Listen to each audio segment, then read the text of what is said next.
Well, thanks, Lopa. Now that I know we're being live streamed, I'll tone down my remarks. I'm the Minister for Culture and Digital Economy. I know you're racking your brains thinking, what is this man's title? It's Culture and the Digital Economy. And the next time you're at a pub quiz, I suggest you put that down as one of the questions. What does Ed Vaizey do? He doesn't make microphones work, that's for sure. So, I'd like to say thank you to Lopa for organising this event and inviting me. Obviously, when Lopa asks you to do something, there is only one answer. That's another pub quiz question, and the answer is yes. In about 10 or 15 minutes, I'm meant to be voting in Parliament, but because it's Lopa's event, I've decided not to. And luckily, the whips have given me permission to be absent because I said I was doing an event for Lopa, so they said, fine. And I'm so pleased with your awards as well. And for the work that Diversity UK does, which I'll come on to towards the end of my remarks. Can I also say welcome to His Excellency, the High Commissioner. It's wonderful to see you here. I've known a few High Commissioners in my time, and you are definitely the best one. So, and I look forward to working with you on the yoga initiative. I understand you're launching it this Sunday. I honestly do think it is absolutely terrific what the Indian government is doing in that respect. I think it's absolutely fantastic. And can I say thank you as well to Dilip as well for his remarks. And it is true that he worked for the railway company that runs through my constituency.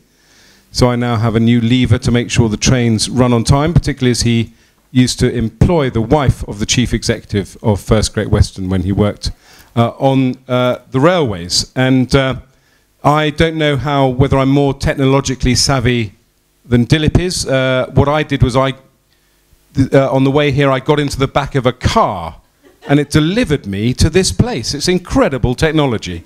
You should try it sometime. And I noticed that you said, Dilip, that the technology sector is very porous and different. It doesn't care whether you're a man or a woman or whatever. And I contemplated what whatever is. And of course, it's probably the tech sector that will be the first startup started by a robot. Can only be a few years away before artificial intelligence reaches the stage where a robot starts to pitch for money from some of the people in this room. Diversity is very important. I want to concentrate most of my remarks on that, but I briefly want to say what the government is doing to support the tech sector and the business community in general. I'm trying not to give you a list of everything we're doing, but I want to focus on a few things. First of all, we're trying to make the UK the best place in Europe, one of the best places in the world to do business, and that means driving down taxes. Corporation tax may not be so relevant for the startup community, but it's very relevant for companies that want to base themselves here and grow here. The patent box is an important innovation that supports companies that are based around IP. We've got very generous R&D allowances, which we've made much more generous over the last 5 years. We have tax credits for a whole range of sectors in the creative industry, from film, television, animation, and video games. So I think that's very important. We also have a huge range of new tax schemes that are there to support the startup entrepreneur. The Enterprise Investment Scheme, the Seed Enterprise Investment Scheme are all schemes designed to encourage investors to put their money into startup businesses. And I know they're popular, but we need to get the message out there more to people that these schemes do exist, and they really are very generous, and they do encourage people to make investments. The other thing we're doing, which is very much my responsibility, is to build out the digital infrastructure. I hope the broadband, given this is Telefonica startup, is excellent, but we're trying to make sure that Britain has some of the best digital infrastructure in Europe. We do lead the big 5 European countries. We're not as good as some of the smaller European countries, but we are catching up. And by the end of this year, we should see about 95% of the country having access to superfast broadband. We've got the fastest take-up of 4G in Europe. And by the end of this year, again, we should see most of the country have 4G availability. So that is going extremely well. Then the other point I want to make is about our friendliness and openness, if you like, to tech startups. So Tech City, you're all extremely familiar with. Tech City got underway about 5 years ago. At first I thought, is Tech City a PR gimmick? But actually it is a PR gimmick in a good way, because it is a big signal that we are serious about attracting technology investment. It's been a highly successful incubator, policy incubator in its own right. It's now part of a network of about 22 cities that support tech clusters. It's become a very useful conduit to government. So for example, the entrepreneur visa came out of Tech City. A lot of people saying we find it really hard to get talent into the country when we identify talent.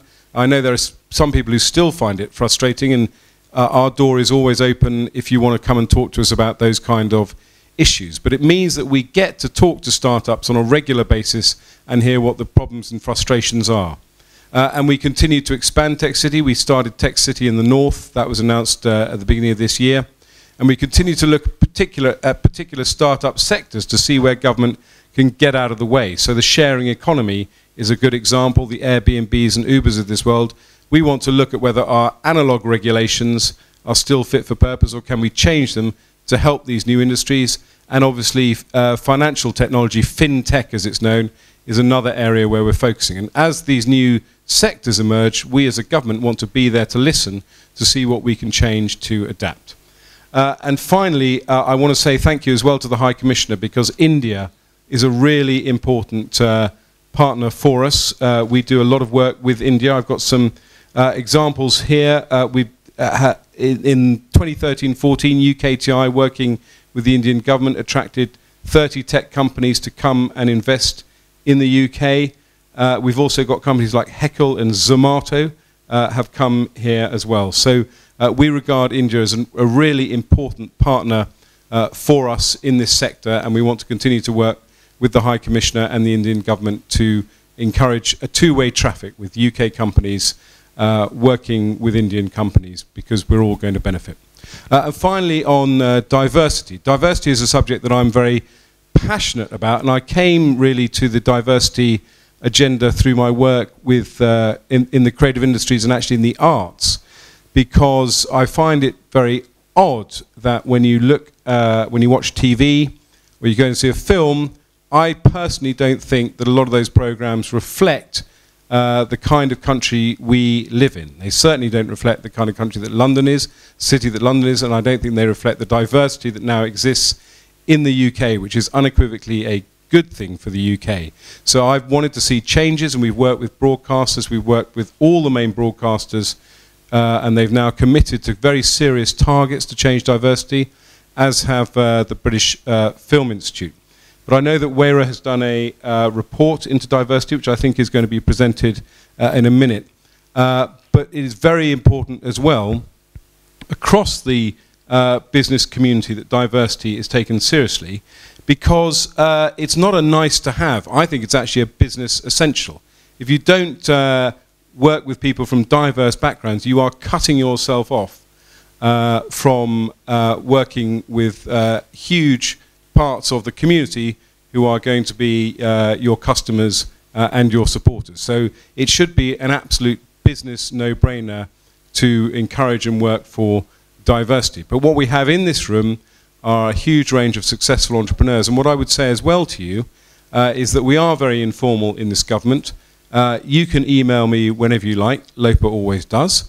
And I want to hear from you. I want to hear about your companies. I want to hear about what you're doing. And yes, we do want you to work with government. We want to see you on boards. We want to see you leading initiatives. And we want to see you as role models promoting your achievements to the next generation coming through. So it is important. There are a lot of pushy people out there who get their views, not you, Lopa, I hasten to, who get their views across to government. You need to be part of that gang that is getting their views and your experiences across to government, so that we can work with you and hear what you're achieving, but also what you think government can do to help you. So it's a real privilege to be here. I'm sorry that the government majority will be reduced by just one vote, the massive majority that we'll have at the vote at 7 o'clock, but I think you'll agree well, from my perspective, it was worth it to come and meet some of you this evening.